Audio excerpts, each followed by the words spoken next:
Eh bonjour. Vous allez bien? Vous avez pas l'air d'aller bien là. Vous me répondez pas?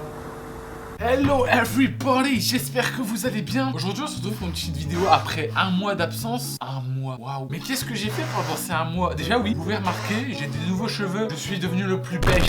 Et de plus de ça, j'étais en vacances, j'étais pas chez moi. Du coup j'ai pas pu faire de vidéo, logique. Du coup bah me revoilà pour de petites vidéos superbes. On va commencer cette vidéo, c'est parti.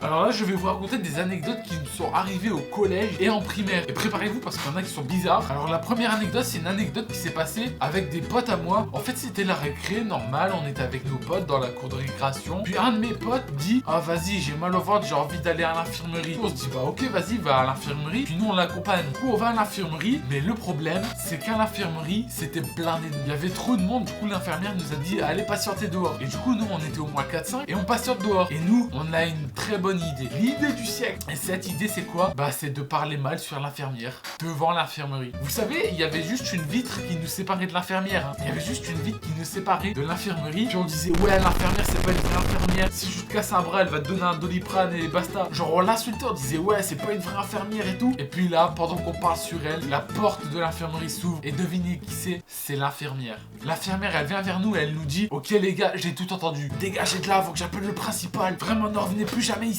Et vraiment elle était vénère. Et nous on était tout rouge, on était tout gênés. Et vraiment, on était bêtes, hein. On n'était pas discret, vraiment c'était incroyable, c'était chaud quand même.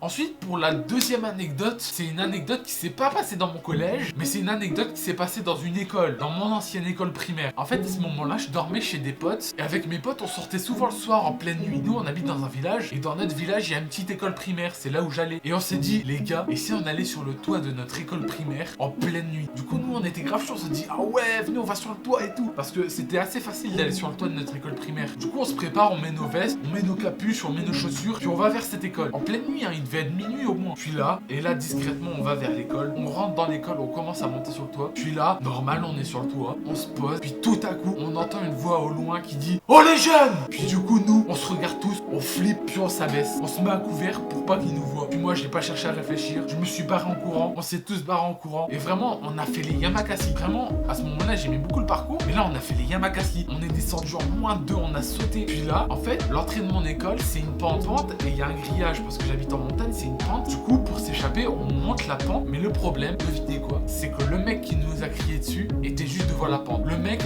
qui promenait, en fait c'était un mec qui promenait son chien et nous du coup on le voit, puis on fait demi-tour direct, puis on réescalade la grille de notre école, passe par la cour de récréation de l'école, puis ensuite on s'échappe par derrière, puis on rentre chez nous et depuis ça on n'est plus jamais été dans cette école.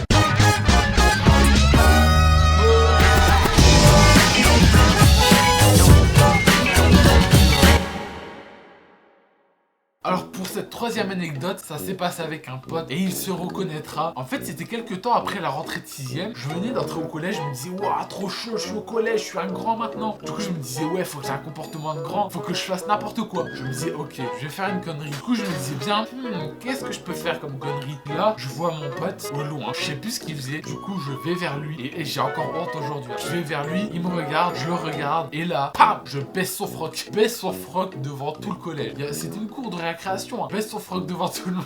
Oh j'ai honte, je rigole de honte parce que waouh, vraiment avant j'étais une petite peste. J'ai envie de me donner des claques au mois d'avant. Je baisse son froc devant tout le monde et là tout le monde rigole. Et lui il s'énerve et il met une de ses claques. Et moi je m'énerve, du coup je veux lui remettre une claque mais il y a un surveillant, il nous sépare. Vraiment c'était chaud. Et je sais pas pourquoi j'ai fait ça. Vraiment j'étais en 6ème, j'étais jeune et bête. Désolé hein, si tu te reconnais tu pourras baisser mon froc si tu veux.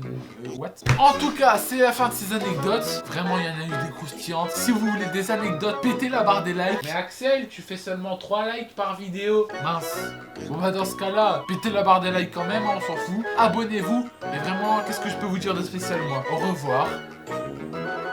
Peace.